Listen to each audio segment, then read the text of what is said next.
आज जब 30 साल के बाद रामायण का प्रसारण दूरदर्शन पे फिर से शुरू हुआ है तो दर्शकों में रामायण के प्रति वही रोमांच नजर आ रहा है।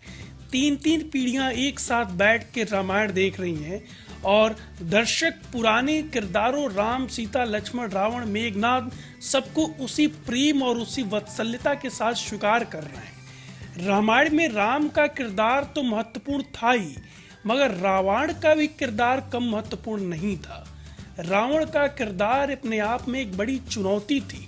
महाबली, महातेजस्वी, परम ज्ञानी के साथ साथ परम अहंकारी, परम क्रोधी और परम लालची का किरदार भी एक साथ जीवंत करना अपने आप में किसी कठिन कार्य से कम नहीं था। रावण के रोल में एक ऐसे किरदार को ढालना था जो ज्ञानी होने के साथ साथ अहंकारी भी हो, जो दानी होने के साथ साथ स्वार्थी भी हो, जो त्यागी होने के साथ साथ स्त्री लोलुपता को भी दर्शाता हो। और ये सारे किरदार को किसी एक व्यक्ति के लिए निभा पाना किसी कठिनाई से कम नहीं था। ये जानकर आपको हैरानी होगी कि अरविंद त्रिवेदी, जिन्होंने रावण का किरदार निभाया है रामायण में, वो हकीकत में रामायण में रावण का किरदार निभाने के लिए आए ही नहीं थे। अरविंद त्रिवेदी बताते हैं कि उनकी दिलचस्पी रावण के किरदार में नहीं थी, क्योंकि उनको पता था कि इतना कठिन किरदार निभा पाना उनके लिए आसान नहीं है। रामायण में राम, सीता और लक्ष्मण के अलावा जिस किरदार ने लोगों का ध्यान अपनी तरफ खींचा वो कोई और नहीं बल्कि रावण का किरदार निभाने वाले अरविंद त्रिवेदी थे। एक इंटरव्यू के दौरान अरविंद ने बताया था कि उन्हें रावण की जगह केवट का रोल अदा करने में ज्यादा दिलचस्पी थी।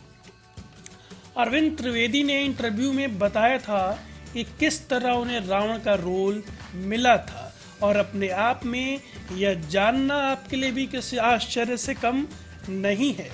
अरविंद त्रिवेदी ने इंटरव्यू में किस्सा साझा करते हुए कहा था, मेरी इच्छा सीरियल में केवट का रोल करने की थी, इसलिए मैंने रामानंद सागर से इस किरदार को करने की गुजारिश की थी। हकीकत में रामायण में रावण का रोल अदा करने वाले अरविंद त्रिवेदी राम के परम भक्त थे और वो सीरियल में भी राम के परम भक्त केवट का ही किरदार निभाना चाहते थे, लेकिन इत्तेफाक से उन्हें किरदार करने को मिला रावण का, जिसे कि राम का परम दुश्मन माना गया है। अभिनेता ने आगे बताया था कि उन्होंने मुझे स्क्रिप्ट पढ़ने को कहा। मैंने स्क्रिप्ट पढ़ी, इसके बाद थोड़ी देर के लिए सन्नाटा पसर गया। जब मैं स्क्रिप्ट वापस देकर जाने लगा तो रामानंद सागर ने रोक कर बोला कि उन्हें अपना लंकेश मिल गया। उनकी इस बात को सुनकर मैं हैरान हो गया था। ऐसा इसलिए क्योंकि मैंने कोई डायलॉग ही नहीं पढ़ा था और बिना डायलॉग पढ़े मुझे लंकेश का रोल रामानंद सागर जैसे मजे हुए निर्देशक ने कैसे ऑफर कर दिया।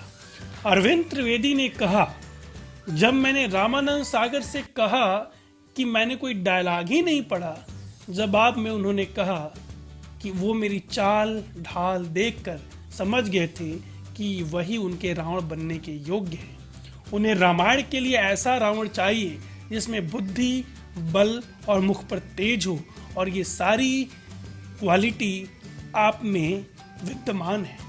रावण के इस किरदार के बाद अरविंद त्रिवेदी बहुत मशहूर हो गए थे। इस सीरियल के बाद अरविंद कई और सीरियल में नजर आए।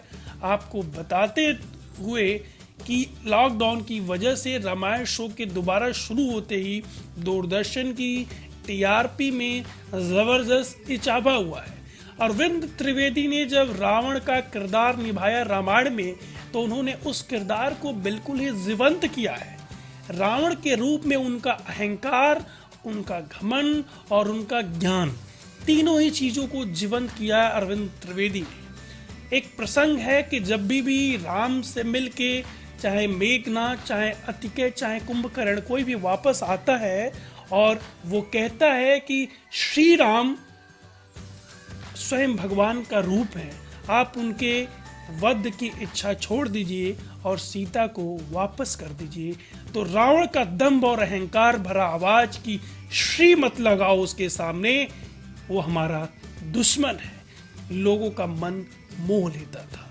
सब कुछ जानते हुए रावण के इस किरदार को जिस बखूबी, जिस ईमानदारी और जिस तन्मयता के साथ अरविंद त्रिवेदी ने किया, और ये जान के भी आपको हैरानी होगी कि वो अरविंद त्रिवेदी जो कि दर्शकों के सामने यानी कि सीरियल में राम के सबसे बड़े शत्रु थे और राम के आगे श्री नाम सिर्फ लग जाने से ही वो आग बबूला हो जाते थे, हकीकत में वो प्रभु श्री राम के परम भक्त हैं और उस समय भी वो राम के परम भक्त थे और वो राम भगवान की पूजा भी करते थे। ऐसे हैं अरविंद त्रिवेदी जो हकीकत में तो प्रभु श्री राम के भक्त थे, लेकिन पर्दे पे वो राम के परम शत्रु के रूप में किरदार को बखूबी जीवंत करते थे।